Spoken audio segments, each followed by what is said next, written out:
If you follow our Instagram or YouTube channel, you know we have a habit of creating some quirky consoles. Well, this one's no different. We had a thought. What if the Gameboy Advance SP was created in 2023? How would it look like? Well, we acted on that impulse and we thought we'd create a Gameboy Advance SP for 2023. Our initial thought process was it had to contain an analog stick somewhere. So as usual, we found some old stock laying around and decided to trim it and mold it together with some resin. The first part of the process was all about extending the shell. So quick drying resin was used to fuse the shells and to create a basic outline of what the console would look like. The next part of the process involved lots of block sanding as we wanted a straight, smooth finish. This involves laying down a coat of primer filler as a guide to the finish. Once we were satisfied that the shell was straight and true, we used Bondo to fill in the minor imperfections. We then continued to block sand the shell to remove any minor imperfections. Once the minor imperfections were removed, we then hit it with 2 more coats of primer filler and also drilled out a hole for the placement of the analog stick within the console.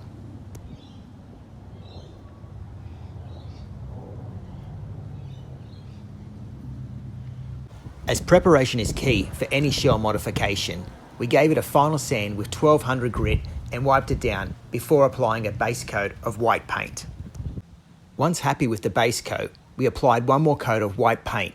We also went about test fitting some buttons and electronics to the shell.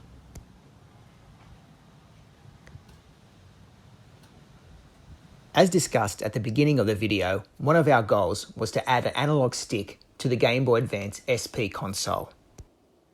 With the confined space that the Gameboy Advance SP shell brings, we felt that a Game Boy Zero analog controller would be best suited to this mod. So we went about soldering the wires from the analog controller back to the Gameboy Advance SP motherboard. We finished off the analog stick with a plastic mount and a Nintendo Switch analog thumb cover. And we felt that a Super Nintendo themed console was the right way to go. The next part of the build was to test the functionality of the analog stick. The analog stick has a nice, smooth, gliding motion, which is fantastic for games like Mario Kart where drifting's involved. Apart from the obvious IPS version 2 backlit screen, our next thought was to add stereo sound and Bluetooth capability to the console. Once satisfied with the analog control stick, we then focused our attention on the stereo sound. In this case, we're using a PSP speaker due to its size. Once happy with the location of the speaker, we then went about drilling holes on the rear and sides of the shell. The speaker and volume control were then mounted and wires were soldered in place. We then went about soldering cables from the speaker to the Game Boy Advance motherboard, the points being A ground and L audio and R audio. A diagram has been attached for your reference.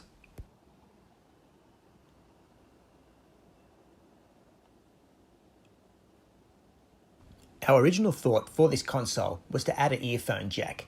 However, we wanted to bring it to the 21st century, so we decided to install Bluetooth wireless audio. The schematic and install video is located in one of our previous videos on our YouTube channel. The final parts of this build were to install tactile trigger buttons and USB-C charging. Welcome to the Game Boy Advance 2023. Our take on how the Game Boy would look if it was released at present.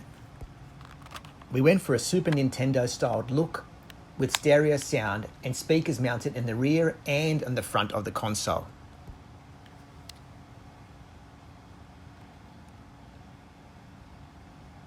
The volume slider remains on the side of the console, and we also added new tactile clicky buttons for the left and right trigger buttons. And of course, we couldn't forget USB-C charging, but we've also retained the communication port and original charging port. And the power button remains in its original location. The front of the console features a Super Nintendo Super Famicom front shell and, of course, an analog stick. The analog stick is 4-way directional and features a plastic shaft as well as a Nintendo Switch rubber thumb. The console also retains all its original functionality through its directional and A/B buttons. Bluetooth audio is enabled and disabled by the brightness control button on the top of the game console. Overall, we're pleased on how this console turned out, with its improved ergonomics and game functionality. Don't forget to like, subscribe, and check out our other YouTube videos. Take care.